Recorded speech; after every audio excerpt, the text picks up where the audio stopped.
Welcome to episode 7 of the EUSD Staff Wellness Podcast, your shortcut to getting well-informed fast.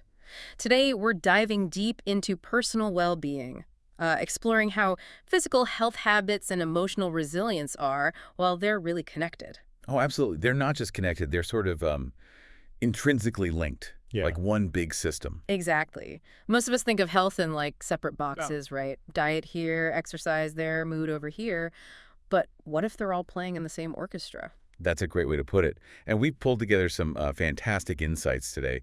We're looking at sources like the EatRight app, the CDC's guidance on emotional well-being, and the American Heart Association's Know Your Numbers. Our mission really is to kind of connect these threads, show you how a truly holistic approach can, well, genuinely transform your health. It's not about some magic bullet, is it? No, not at all. It's more about understanding the whole picture. Okay, so let's start with the practical daily stuff. Tracking what you eat. Ever tried that? The food log. Yeah. Our EatRight source highlights a pretty simple daily log app. And here's where it gets really interesting. Studies show people who actually keep a food journal consistently, they're not just more likely to meet their goals, they often lose twice as much weight. Wow, twice as much. That's significant, just from the act of tracking.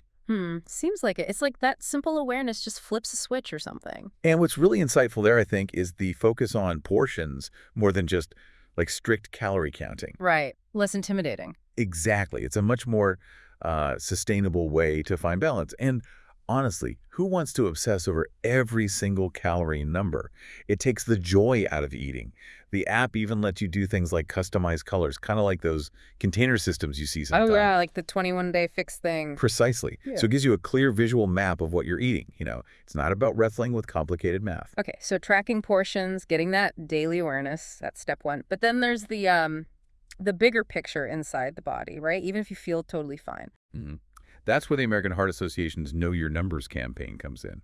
Really important stuff. Yeah, we're talking blood cholesterol, blood pressure, blood sugar, and weight. It sounds kind of serious. It does, but it's crucial. And the surprising part, for me anyway, was that you need to monitor these even if you don't have any symptoms, like none at all. Yeah, and that raises that key question, Yeah. Why bother if I feel perfectly okay? Exactly. Well, the source explains that conditions like, say, prediabetes or even high blood pressure, they often develop silently. No clear warning signs until things are pretty advanced. So knowing your numbers, like your HbA1c for blood sugar. That's the average over a few months, right? That's the one. Or keeping your blood pressure below, ideally, 130/80. Yeah. It just empowers you. It means you can work with your doctor, proactively manage your risk for things like cardiovascular disease before it becomes a major issue. So it's about catching things early when they're easier to handle. Absolutely. Early detection is key. Because often what could be managed with just lifestyle tweaks early on, a bit more activity, changing the diet slightly, that might escalate later to needing medication or facing bigger health problems just because it wasn't caught when it was subtle. Avoid the harder road later. Makes total sense. Yeah. Okay, so we've got the physical tracking, the internal numbers. Let's unpack the emotional side now, because like we said, it's all connected. Definitely. And the CDC really emphasizes this. Improving your emotional well-being isn't just about feeling happier, though that's great too. It leads to a greater sense of purpose, stronger relationships, and better overall physical health too. It's that mind-body connection in action. Like giving your internal operating system a much-needed tune-up. Exactly. And the CDC offers, I think it's eight powerful steps. One that really stands out is cognitive restructuring. Sounds complex. What is that basically? It's essentially giving your thought patterns a healthy makeover, actively noticing negative thoughts and consciously replacing them with more positive or constructive ones. So not just wishful thinking. No, it's an active process, like building a muscle. It rewires your brain's pathways over time, builds resilience, so stress becomes less overwhelming. And guess what ties back to our first point? Journaling. Ah, yes. Yeah. Not just for food. Right. The CDC mentions it too. It's a fantastic way to process feelings, get those swirling thoughts down on paper. Just that act can create so much clarity. It really can.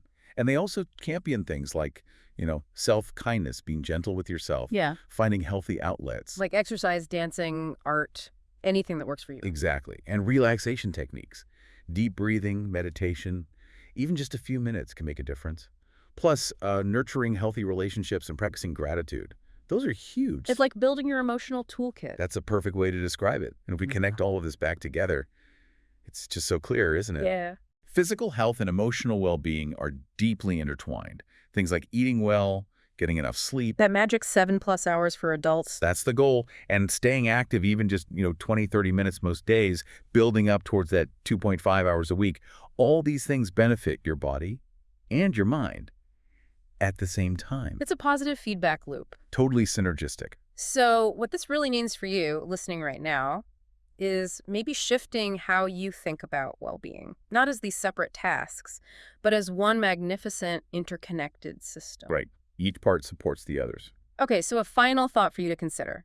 If just keeping a simple food log can help people potentially double their weight loss, imagine the ripple effect if you intentionally apply just one or two of these holistic strategies, maybe journaling your feelings or prioritizing sleep or checking those numbers to your daily life.